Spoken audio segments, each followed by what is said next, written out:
Hello, আসসালামু আলাইকুম। Welcome to my channel. আমরা তিন বন্ধু গিয়েছিলাম মালদ্বীপে। মালদ্বীপের সবচাইতে সেরা আকর্ষণ হলো স্নোরকেলিং। সাগরের তলদেশে কী আছে, মাছ, জীব জন্তু, এগুলো দেখা। তো মালদ্বীপের যে লোকাল যারা মালদ্বীপিয়ান, তারা যে দ্বীপটাতে যায় ভিলিগালে, যার অপর নাম ভিলিঙ্গালে, আমরা সেখানে গিয়েছিলাম। জায়গাটা খুবই সুন্দর, আইল্যান্ডটা খুবই সুন্দর, চমৎকার। আমরা সেখানে যে ট্রেনার মালদ্বীপের লোকাল পিপলদের এইগুলো ট্রেনিং দিয়ে থাকে, শিখিয়ে থাকে। তারা বিভিন্ন আইল্যান্ডে ট্যুরিস্টদেরকে স্নোরকেলিং, স্কুবা ডাইভিং করিয়ে থাকে, সি সার্ফিং করিয়ে থাকে। তো সেই ট্রেনার ফাইয়াস করে নাম ওনার, তার কাছ থেকে আমরা শিখেছি।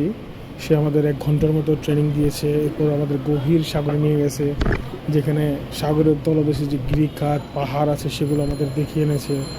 লাইফ টাইমের একটা সেরা একটা এক্সপিরিয়েন্স বলা যায়। খুবই মজা করেছি আমরা, খুবই আনন্দ করেছি। তো কিভাবে যাবেন সেখানে? মালদ্বীপে যাওয়ার পরে আমরা হুলুমালেতে ছিলাম, বা যেখানে আপনারা যে কোনো আইল্যান্ডে থাকতে পারেন, যে কোনো হোটেলে থাকতে পারেন। সেখান থেকে মালদ্বীপ শহর রাজধানী, সেখান থেকে ফেরি যায়। প্রায় 10-15 মিনিট পর পর ফেরি যায় ভিলিগালেতে। 3 রুপিয়া নেয়। সেখানে যাওয়ার পরে তিনটাই সেখানে সেন্টার আছে যেখান থেকে এই অ্যাক্টিভিটিগুলো করিয়ে থাকে।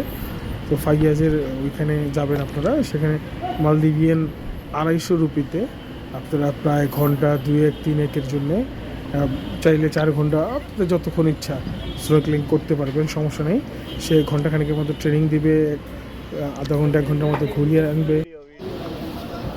তো সেখানে আমরা তিনজনে $50 করেছি, যা 250 রুপিয়াতে পড়ে বাংলাদেশ টাকায় 6 বা 7 গুণ, মানে 2000 টাকা করে পার হেড আমরা এটা করেছিলাম অনেক দীর্ঘ সময় ধরে। তো রেকমেন্ড থাকবে আপনাদের জন্য, যদি কখনো মালদ্বীপ যান তো অবশ্যই ট্রাই করবে স্নোরকেলিং। খুবই অদ্ভুত মজাদার এক্সপিরিয়েন্স এটাতে। আর কোনো তথ্য জানার থাকলে আমাকে কমেন্টে জানাবেন, আনসার দেওয়ার চেষ্টা